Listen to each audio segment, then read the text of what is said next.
Hello everyone, आज का topic है अपना चार्ज। चार्ज क्या होता है, चार्ज की डेफिनेशन क्या होती है, चार्ज कैसी क्वांटिटी है और उसकी प्रॉपर्टीज के बारे में, बेसिक गुणों के बारे में हम पढ़ने वाले आज। तो देखते हैं सबसे पहला पॉइंट, इलेक्ट्रोस्टैटिक्स। इलेक्ट्रोस्टैटिक्स क्या है?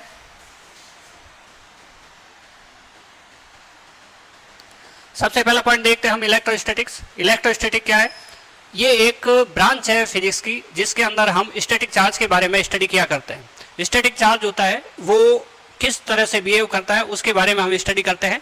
डेफिनेशन देखो, static electrostatic is a branch of physics in which static charge and their effects are studied. Static charge जब वेलोसिटी उसकी जीरो हो, रेस्ट पोजीशन में हो, तो वो किस तरह से बिहेव करता है, वो इलेक्ट्रिक फील्ड प्रोड्यूस करता है, उसके बारे में हम देखेंगे।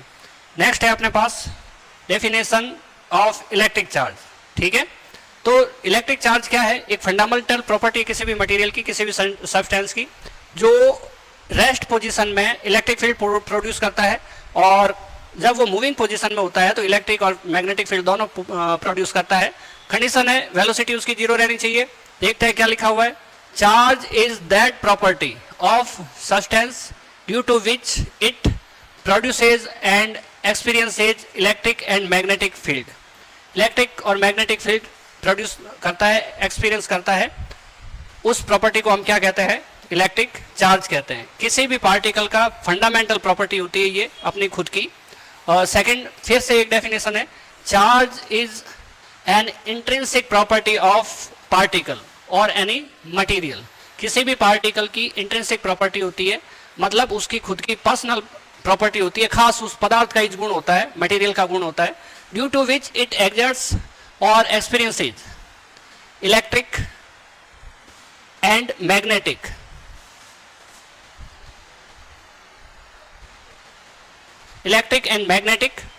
इफेक्ट्स। हम इसके इलेक्ट्रिक और मैग्नेटिक इफेक्ट के बारे में देखने वाले हैं। डेफिनेशन हो गई। अब हम देखते हैं when a charge particle at rest. At rest का मतलब है उसकी वेलोसिटी कितनी होनी चाहिए? जीरो होनी चाहिए।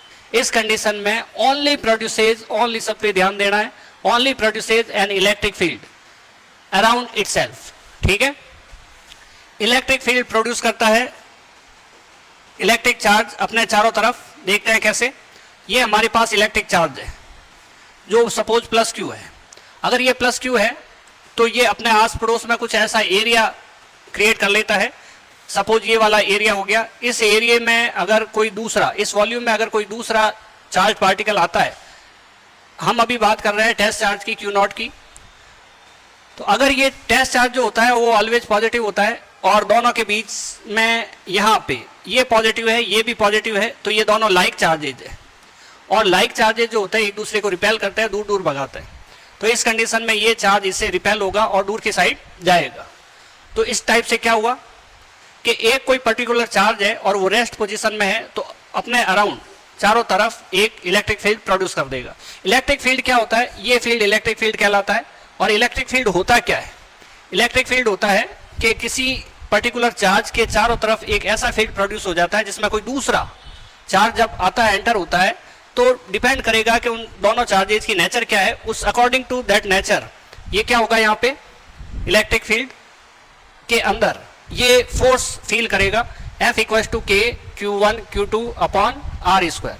Q1 है दिस चार्ज और Q2 है ये वाला दूसरा चार्ज, दोनों चार्ज, और डिस्टेंस है R दोनों के बीच की।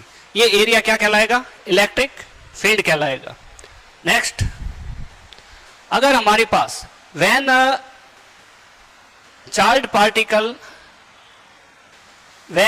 Particle moves with a uniform velocity, यानी कि वेलोसिटी क्या रहनी चाहिए? कांस्टेंट रहनी चाहिए, वेलोसिटी बदलनी चाहिए, जो वेलोसिटी है उसकी fix. It produces electric and magnetic field both. Electric और मैग्नेटिक फील्ड दोनों प्रोड्यूस करेगा। उस चीज को हम क्या कहेंगे? वो कंडीशन क्या होगी? जब वो वेलोसिटी कांस्टेंट से मूव कर रहा हो। मतलब अगर हम यहाँ बात करें तो जब वेलोसिटी कांस्टेंट है तो इलेक्ट्रिक फील्ड भी प्रोड्यूस करेगा और मैग्नेटिक फील्ड भी प्रोड्यूस करेगा। स्टैटिक पोजीशन में जब रेस्ट वाली पोजीशन है, v इक्वल टू 0 है, उस समय इलेक्ट्रिक फील्ड ओनली, और जब ये कांस्टेंट वेलोसिटी से मूव कर रहा है तब इलेक्ट्रिक और मैग्नेटिक फील्ड दोनों प्रोड्यूस करेगा। नेक्स्ट देखते हैं, जब वेलोसिटी कांस्टेंट हो वो हो गया, रेस्ट हो वो हो गया। अब ये पॉसिबल है कि वेलोसिटी कंटिन्यूसली बढ़ रही है, यानी कि पार्टिकल जो है वो एक्सेलरेटेड है। एक्सेलरेटेड पोजीशन में वो इलेक्ट्रोमैग्नेटिक वेव प्रोड्यूस करता है, इलेक्ट्रोमैग्नेटिक वेव प्रोड्यूस करता है। तो देखते हैं, if a charge particle accelerated it produces an electromagnetic waves, EMW, electromagnetic waves. Electromagnetic waves क्या होती है? जिसमें इलेक्ट्रिक फील्ड होता है, जिसमें मैग्नेटिक फील्ड होता है, और ये दोनों फील्ड आपस में परपेंडिकुलर होता है। मतलब electric field and magnetic field जो होता है आपस में परपेंडिकुलर होता है, और ये वेलोसिटी होती है ये भी इनके परपेंडिकुलर होती है। ये जो निशान बना रहे हैं ये इस टाइप से, ये परपेंडिकुलर का निशान है। 90 डिग्री दोनों के बीच में एंगल होता है। अब ये चीज शो कर रही है कि तीनों ही electric field, magnetic field and velocity तीनों जो होती है वो परपेंडिकुलर होती है। चलो देखते हैं एक डायग्राम बना के कि हमारे पास एक्स एक्सिस है, वाई एक्सिस है और जेड एक्सिस है। इसमें हम क्या काम करते हैं? तो ये हमने बनाया इलेक्ट्रिक फील्ड, और ये इसका इलेक्ट्रिक फील्ड का वेक्टर,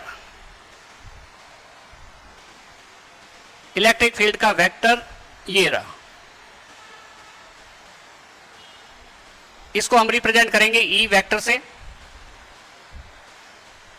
और ये अलोंग है वाई एक्सिस। ये एरो को देखो, वाई एक्सिस की साइड है और इधर की साइड इसकी वेलोसिटी v है अलोंग एक्स एक्सिस। अब नेक्स्ट हम कर रहे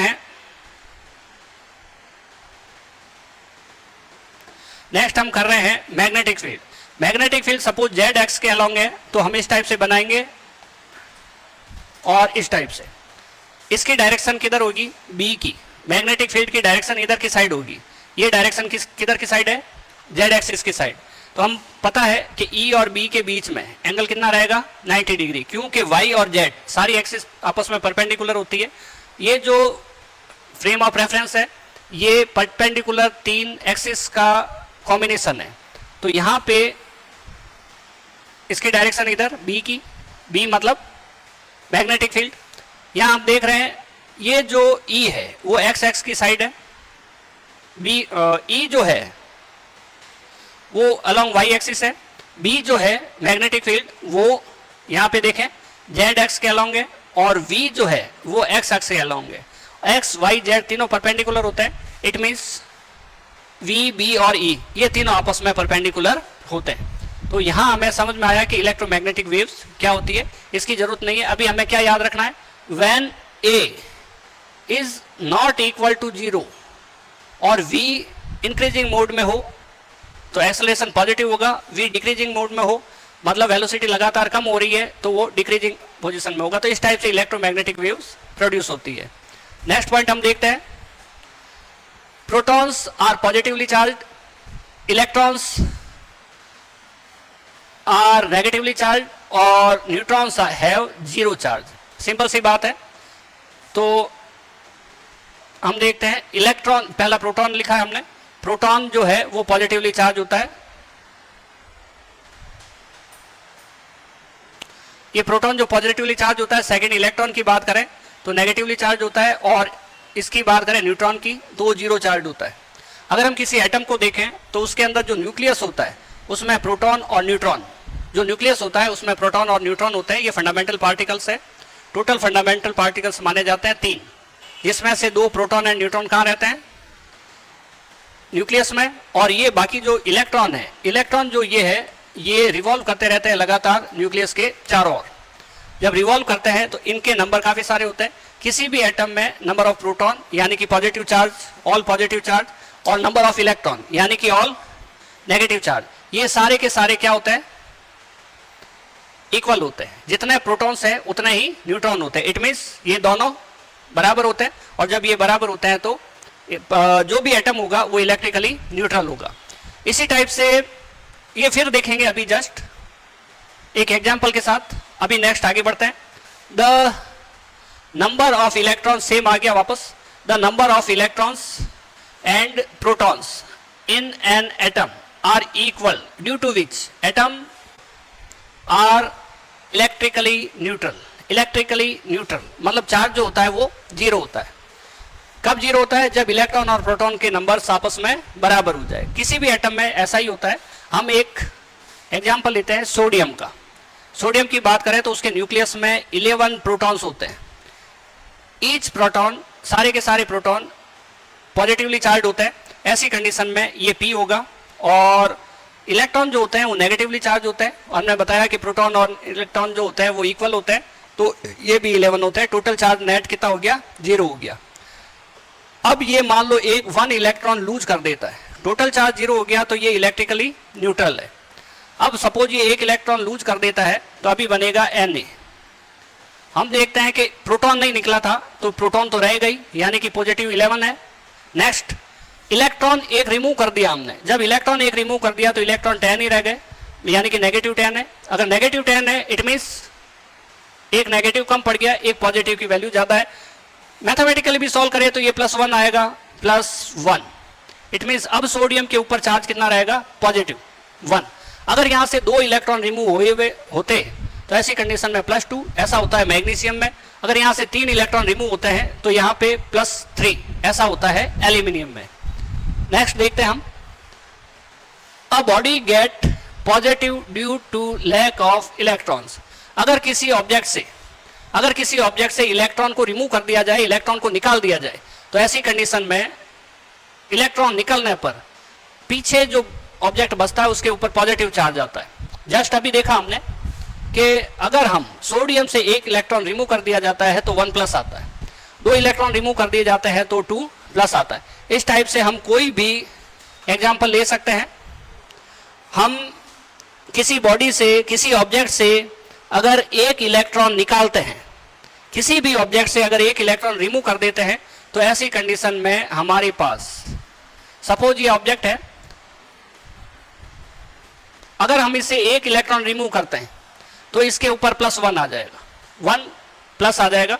अगर हम यहाँ पे एक इलेक्ट्रॉन और रिमूव करते हैं तो 1+ और आ जाएगा, और अगर हम एक और रिमूव करते हैं तो 1+ और आ जाएगा। एक इलेक्ट्रॉन और रिमूव हो जाता है तो +1 और आ जाएगा। इस डायग्राम में हमें दिखाई दे रहा है कि हमने 4 इलेक्ट्रॉन रिमूव किए हैं। अगर 4 इलेक्ट्रॉन रिमूव किए हैं तो इसके ऊपर 4+ आ गया है और 4 इलेक्ट्रॉन रिमूव हो गए। इलेक्ट्रॉन जो होते हैं वो ऑलवेज कनेक्टेड टू मास होते हैं, चार्ज जो होता है वो ऑलवेज कनेक्टेड टू मास होते हैं, ठीक है, लिंक्ड विद मास है। तो अगर हम यहाँ से इलेक्ट्रॉन निकालते हैं तो इलेक्ट्रॉन का जितना मास होता है, पीछे जो ऑब्जेक्ट बचता है उसमें मास में कमी आ जाती है। सेम देखेंगे इसी एग्जांपल में, अगर कोई बॉडी, कोई object, an object get negative charge due to excess of electrons. अगर हम यहाँ देखें कि ये इलेक्ट्रॉन लूज किए हैं और दूसरा कोई ऑब्जेक्ट है वो इन इलेक्ट्रॉन्स को एक्सेप्ट करता है, ग्रहण करता है, ले लेता है, तो वो बॉडी क्या हो जाएगी? नेगेटिवली चार्ज हो जाती। हम यही एग्जाम्पल किसके लिए? इलेक्ट्रॉन के लिए ले सकते हैं। हमारे पास सोडियम है, 11 प्रोटॉन और 11 इलेक्ट्रॉन, प्लस और नेगेटिव। तो अभी ये कितना है? न्यूट्रल है। अब इसने क्या किया? एक इलेक्ट्रॉन रिमूव कर दिया और Cl को दे दिया। अगर ये इलेक्ट्रॉन Cl को दे दिया तो Cl क्या था? अभी यहाँ पे एक इलेक्ट्रॉन की कमी हो गई। अब एक इलेक्ट्रॉन की कमी हो गई तो ये क्या हो गया? +1। तो ये जो अब रहेगा, अब क्या रहेगा? +1 रहेगा। तो अब ये +1 रहेगा और एक इलेक्ट्रॉन, 1 इलेक्ट्रॉन यहाँ सोडियम से मूव करके आ गया किसके ऊपर? क्लोरीन के ऊपर। जब क्लोरीन के ऊपर आएगा तो इसमें 17 प्रोटॉन थे और 17 ही इलेक्ट्रॉन थे, तो ये इलेक्ट्रिकली क्या था? न्यूट्रल था। लेकिन अब क्या हुआ? एक इलेक्ट्रॉन और आया तो ये कितने हो गए? 18, यानी कि अब ये इलेक्ट्रिकली न्यूट्रल नहीं है। और ये जो चार्ज रहेगा माइनस, इलेक्ट्रॉन जो होता है नेगेटिव होता है, तो यहाँ बचेगा -1। तो अब हम क्या कह सकते हैं कि ये क्लोरीन, उसके ऊपर चार्ज क्या रहेगा? -1 चार्ज रहेगा।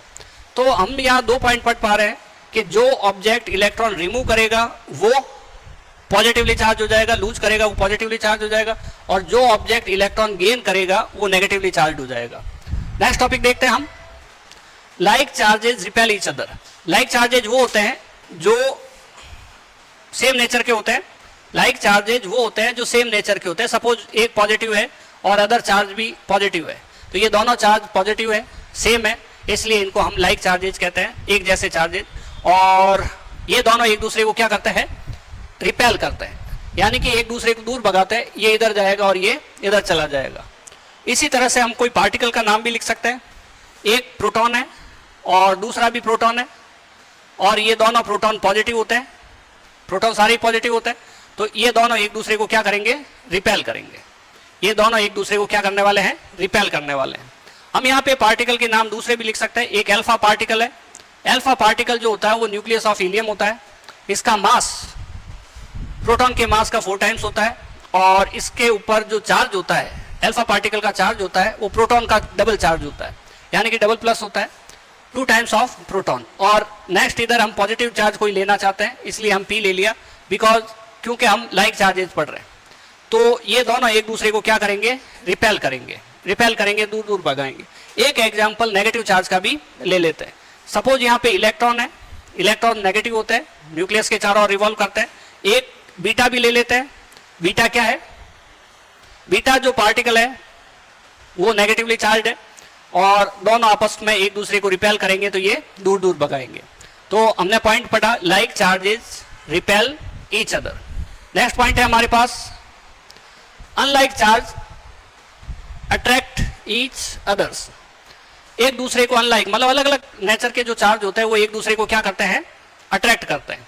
अलग अलग नेचर के अंदर हम देख सकते हैं कि एक चार्ज हमने पॉजिटिव लिया और एक चार्ज हमने नेगेटिव लिया, एक चार्ज हमने पॉजिटिव लिया और एक चार्ज हमने नेगेटिव लिया। ये दोनों अनलाइक चार्ज हो गए क्योंकि इनका नेचर अलग अलग है, एक पॉजिटिव है और एक नेगेटिव है। तो इस कंडीशन में ये इधर की ओर और ये इधर की ओर, ये दोनों आपस में अट्रैक्ट होंगे। ये दोनों क्या होंगे, अट्रैक्ट होंगे।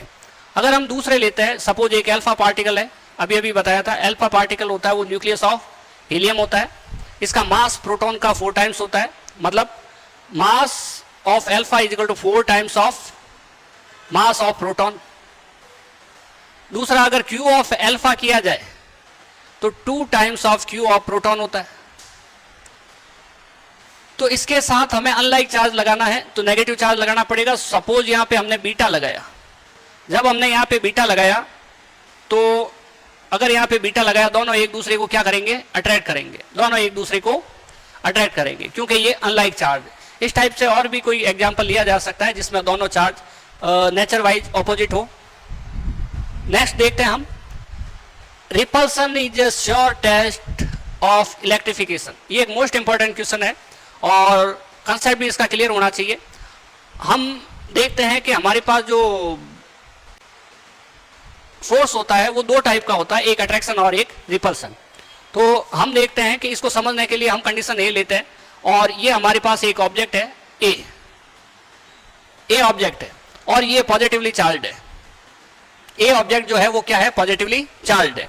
अब इस पॉजिटिवली चार्ज्ड ऑब्जेक्ट के ऊपर पास में हम क्या काम करते हैं, एक दूसरा ऑब्जेक्ट रख देते हैं,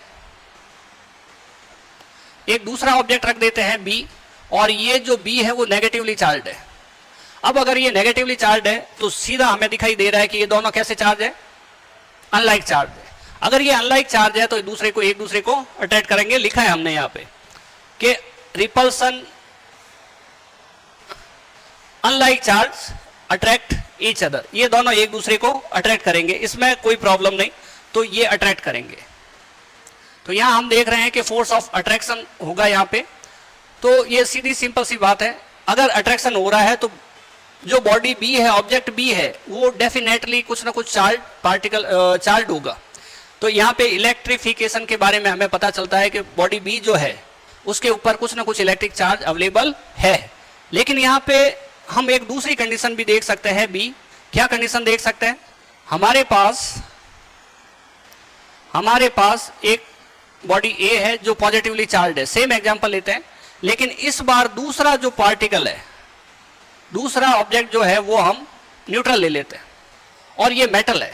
ये हम इसकी बी कंडीशन देख रहे हैं, अगर ये नेगेटिवली चार्ज है तो अट्रैक्ट करेगा, नो प्रॉब्लम। लेकिन ये अगर मेटल है तो क्या होगा, अगर मेटल है तो इसके अंदर फ्री इलेक्ट्रॉन्स है। फ्री इलेक्ट्रॉन्स कौन से होते हैं, फ्री इलेक्ट्रॉन्स वो होते हैं कि सारे बॉन्ड बनने के बाद में जो इलेक्ट्रॉन बच जाते हैं, जो इलेक्ट्रॉन न्यूक्लियस के चारों ओर रिवॉल्व नहीं करते हैं, जो इलेक्ट्रॉन पूरे मेटल के अंदर इधर उधर घूमते रहते हैं, ऐसे इलेक्ट्रॉन को हम क्या कहते हैं, फ्री इलेक्ट्रॉन्स कहते हैं। और फ्री इलेक्ट्रॉन ही कॉज बनता है किसके लिए, करंट फ्लो के लिए। फ्री इलेक्ट्रॉन्स के कारण ही करंट का फ्लो होता है। और अभी हम क्या देखते हैं कि इंडक्शन के कारण ये साइड पॉजिटिव हो जाएगी और ये साइड नेगेटिव हो जाएगी। जो नेगेटिव साइड है वो इस पॉजिटिव के पास की साइड रहेगी, क्योंकि ये अनलाइक चार्ज को अट्रैक्ट करेगा। ये पॉजिटिव है तो अनलाइक चार्ज क्या हुआ, नेगेटिव, उसको क्या करेगा, ये अट्रैक्ट करेगा। ये पॉजिटिव है और ये पॉजिटिव है, ये दोनों लाइक चार्जेज है, ये पॉजिटिव इसके पॉजिटिव को रिपेल करेगा। एक्चुअली इधर इलेक्ट्रॉन आने की वजह से इधर इलेक्ट्रॉन की डेफिशिएंसी हो जाती है, जिसके कारण ये साइड पॉजिटिव और ये साइड नेगेटिव हो जाती है। हमें पता है according to Coulomb's law inversely proportional to r square होता है फोर्स। फोर्स जो होता है डिस्टेंस के इनवर्सली प्रोपोर्शनल टू होता है स्क्वायर के। ऐसी कंडीशन में अगर हमारे पास डिस्टेंस कम है तो फोर्स की वैल्यू क्या रहेगी, ज्यादा। इस चीज को ध्यान में रखते हुए हम देखते हैं कि इस पॉजिटिव से इस नेगेटिव की डिस्टेंस कम रहेगी तो इस नेगेटिव का इफेक्ट ज्यादा रहेगा, इसका इफेक्ट ज्यादा रहेगा और पॉजिटिव का इफेक्ट कम रहेगा, बिकॉज ये पॉजिटिव और ये पॉजिटिव नेगेटिव के तुलना में ज्यादा दूर है। ठीक है, तो ऐसी कंडीशन में इफेक्ट नेगेटिव का ज्यादा रहेगा। नेगेटिव और अगर पॉजिटिव इनकी बात करें तो फोर्स ऑफ अट्रैक्शन होगा, और अगर पॉजिटिव और पॉजिटिव की बात करें तो फोर्स ऑफ रिपल्सन होगा। अगर फोर्स ऑफ रिपल्सन होगा और अट्रैक्शन और रिपल्सन में से कौन ज्यादा इफेक्टिव रहेगा, अट्रैक्शन। क्यों कि माइनस चार्ज की डिस्टेंस है जो कम है, और माइनस चार्ज की अगर डिस्टेंस कम है तो अट्रैक्शन रिजल्टेंट के रूप में हमें मिलेगा, और दोनों का रिजल्टेंट क्या रहेगा, अट्रैक्शन रहेगा। तो अब हमें समझ में आ रहा है कि अगर बॉडी बी नेगेटिवली चार्ज है तो भी अट्रैक्शन लग रहा है, और बॉडी बी अगर न्यूट्रल है और मेटेलिक है, कंडक्टर है, तो ऐसी कंडीशन में भी नेट फोर्स जो लग रहा है वो अट्रैक्शन लग रहा है। तो अट्रैक्शन, ये जो कंडीशन है बी वाली, इसमें ये न्यूट्रल बॉडी थी, न्यूट्रल ऑब्जेक्ट था, तो हम ये नहीं कह सकते कि अट्रैक्शन श्योर टेस्ट है। क्यों कि अट्रैक्शन नेगेटिव पर भी इफेक्टिव है और ये जो इलेक्ट्रिकली न्यूट्रल है उसके ऊपर भी इफेक्टिव है, और यहां पे जो चीज है वो इंडक्शन है। इंडक्शन यहां पे होता है, लेकिन हम इसकी सी कंडीशन देखते हैं। सी कंडीशन में हम क्या काम करते हैं कि यही मेटेलिक बॉडी लेते हैं, ऑब्जेक्ट ए लेते हैं, और इसको क्या करते हैं, पॉजिटिवली चार्ज देते हैं, और दूसरा जो ऑब्जेक्ट लेते हैं वो लेते हैं हम बी, और ये जो ऑब्जेक्ट लेते हैं बी, ये बी ऑब्जेक्ट जो लेते हैं उसका क्या करते हैं, उसको हम बना देते हैं नेगेटिव चार्ज, पॉजिटिव चार्ज। इसके इलेक्ट्रॉन को किसी तरह से रिमूव कर दिया जाता है तो ये क्या बन जाता है, पॉजिटिव चार्ज बन जाता है। अब ये दोनों लाइक चार्जेज है, और लाइक चार्जेज जो रहेंगे आपस में एक दूसरे को क्या करेंगे, रिपेल करेंगे। तो यहां पे हमारे पास दूसरी कंडीशन है ही नहीं। अगर अट्रैक्शन की बात करें तो हमारे पास दो कंडीशन है कि बी बॉडी जो है, बी ऑब्जेक्ट जो है वो या तो नेगेटिवली चार्ज होगा या फिर कंडक्टर होगा। तो अट्रैक्शन को देख के हम नहीं कह सकते कि दूसरी जो ऑब्जेक्ट है बी वो इलेक्ट्रिकली चार्ज होगा, लेकिन रिपल्सन को देख के कह सकते हैं कि हम दूसरा जो ऑब्जेक्ट है बी वो डेफिनेटली इलेक्ट्रिकल चार्ज है। इलेक्ट्रिफिकेशन के बारे में श्योर हम कह सकते हैं, बॉडी बी जो है, ऑब्जेक्ट बी जो है वो चार्ज बॉडी है, चार्ज ऑब्जेक्ट है। तो इस टाइप से हमारे पास रिपल्सन जो है वो श्योर टेस्ट है।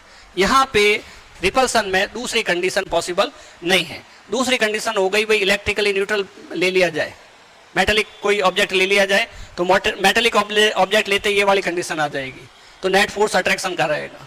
तो इसके लिए दूसरी कंडीशन पॉसिबल नहीं, यानी कि जब भी रिपल्सन दिखा जाए तो ये हम कह सकते हैं कि दोनों ही ऑब्जेक्ट इलेक्ट्रिकली चार्ज्ड है। नेक्स्ट टॉपिक देखते हैं हम।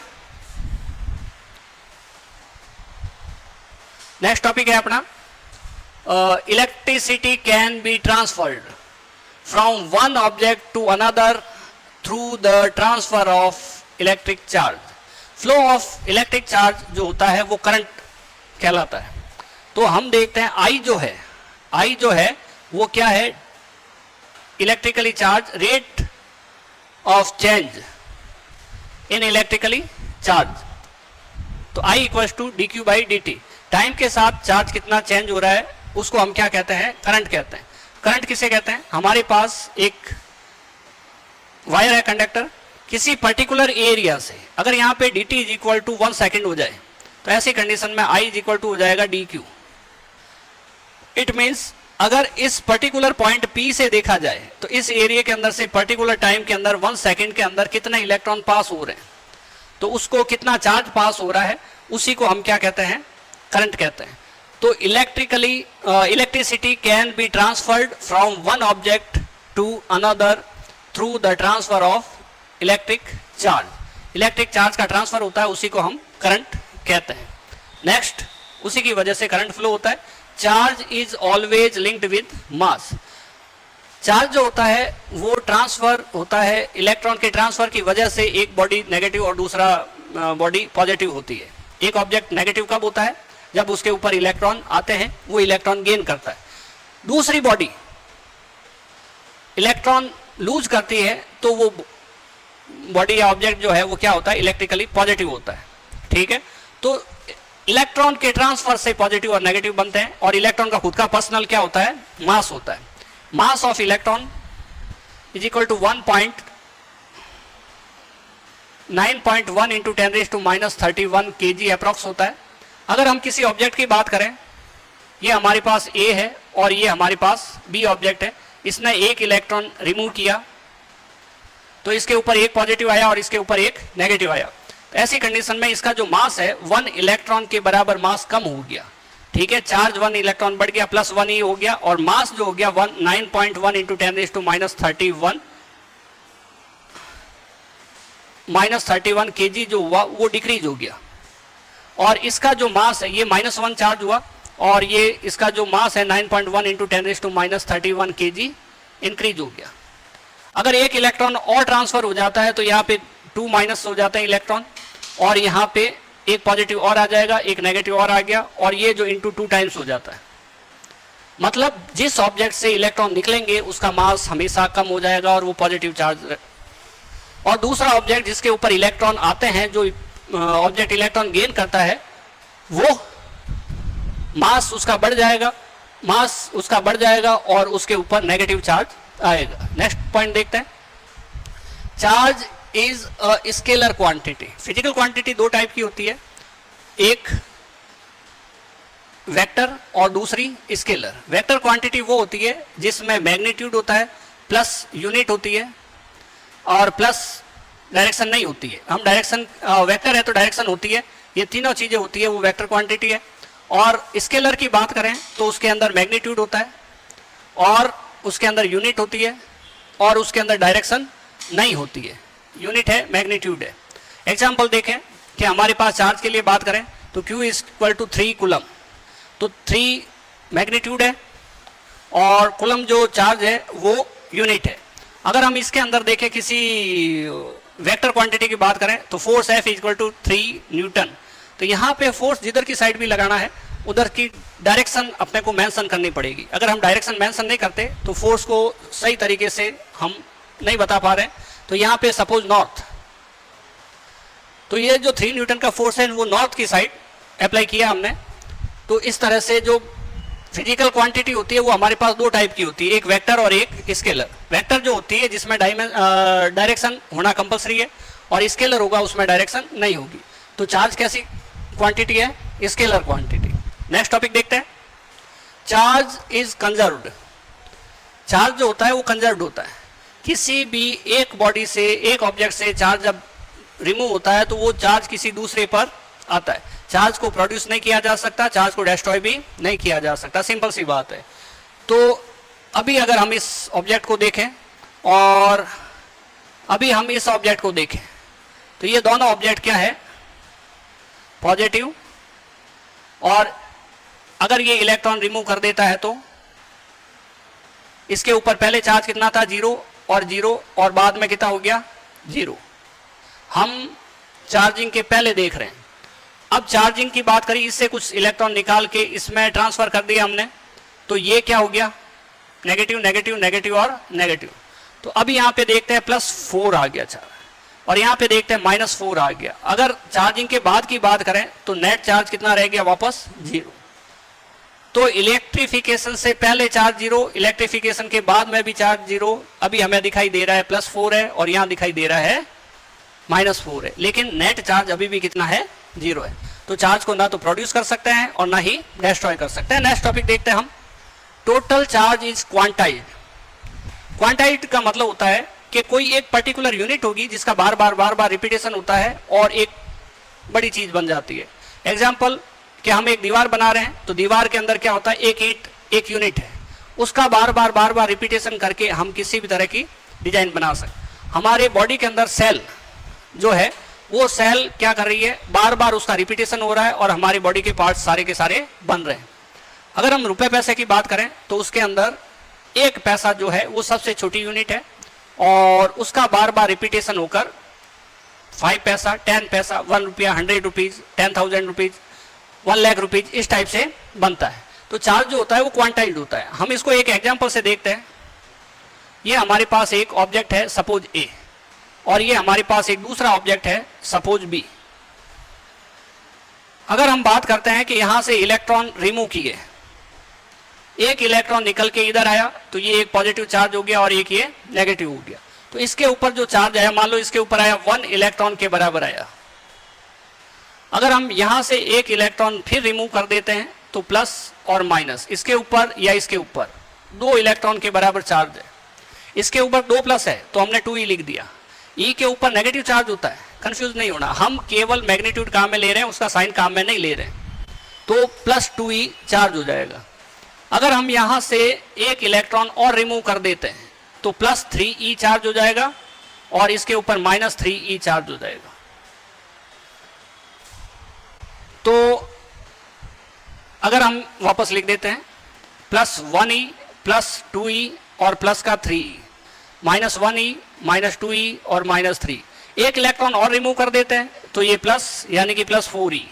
एक इलेक्ट्रॉन और यहां पे आ जाता है तो एक चार्ज और माइनस हो जाता है 4e। तो जब भी हम देखते हैं कि जो चार्ज है वो Q अगर है, नेट चार्ज Q है, तो वो E के इंटीजर मल्टीपल के रूप में होता है और यहाँ पे हमारे N होता है। अगर कोई ऑब्जेक्ट चार्ज रिमूव कर रहा है, लूज कर रहा है, तो वो पॉजिटिवली चार्ज होगा, हम ऐसे लिख देंगे। और अगर कोई ऑब्जेक्ट इलेक्ट्रॉन को गेन कर रहा है तो हम यहाँ पे नेगेटिव चार्ज रख देंगे। ठीक है, तो अब क्या हुआ हमारे पास, Q इक्वल टू N आ गया, where N is equal to integer multiple 1 2 3 4 up to infinity. कितने इलेक्ट्रॉन रिमूव हुए आए हैं वो वाला। लेकिन अगर हम ये सोचते हैं भाई क्वांटाइज्ड का मतलब क्या है, तो हम बोल रहे हैं कि एक मिनिमम क्वांटिटी है इलेक्ट्रॉन, उसी का बार बार रिपीटेशन या मल्टीप्लिकेशन हो रहा है और मल्टीप्लिकेशन से हमारे पास एक बड़ा चार्ज बन रहा है। अगर हम यहाँ पे चाहें कि यहाँ पे जो चार्ज हो वो 2.3 इलेक्ट्रॉन के बराबर हो जाए, यानी कि ये ऑब्जेक्ट ए है जो 2.3 इलेक्ट्रॉन को रिमूव कर दे, तो 2 इलेक्ट्रॉन तो रिमूव कर सकता है लेकिन 0.3 इलेक्ट्रॉन को वो रिमूव नहीं कर पाएगा। इलेक्ट्रॉन ट्रांसफर होगा तो पूरा का पूरा इलेक्ट्रॉन ट्रांसफर होगा, बाई पार्ट ट्रांसफर नहीं होगा। और ये इलेक्ट्रॉन हम चाहते हैं 3.6 इलेक्ट्रॉन इतना चार्ज आ जाए, तो इतना चार्ज भी पॉसिबल नहीं है। सेम इसी तरह से इधर भी है। तो हमारे पास मल्टीपल इंटीजर के रूप में ही चार्ज पॉसिबल है और उसको हम Q इक्वल टू N लिखते हैं। हम बोलते हैं कि चार्ज क्वांटाइज्ड है और अगर उसका फॉर्मूला चाहिए तो हम लिखेंगे Q equal to N। Next देखते हैं। नेक्स्ट हमारे पास है चार्ज के लिए। चार्ज के लिए फॉर्मूला क्या है, तो फॉर्मूला अभी देखा था हमने, I is equal to Q upon T होता है। तो इस तरह से Q is equal to I into T हो गया। Q क्या हो गया, I इंटू T हो गया। I इंटू टी के हिसाब से इसकी यूनिट देखी जाए तो ये यूनिट होती है हमारे पास एम्पियर इंटू सेकेंड। ठीक है, और चार्ज की खुद की यूनिट होती है कूलम। चार्ज की खुद की यूनिट क्या होती है, SI unit coulomb. System international SI unit coulomb लिखते हैं। और डायमेंशन क्या होता है, तो अगर हम यहाँ डायमेंशन देखें तो जो टाइम T है उसकी डायमेंशन हो गई, ये फंडामेंटल क्वांटिटी है, करंट भी और टाइम भी, तो इसकी डायमेंशन हो गई टाइम की T1 और ये एम्पियर है A1, करंट की जो यूनिट होती है वो एम्पियर, तो इसकी क्या हो गई। अब उसके बाद लेंथ इसमें नहीं है, मास इसमें नहीं है, तो हमने 0 0 लिख दिया, ये इसकी डायमेंशन है। तो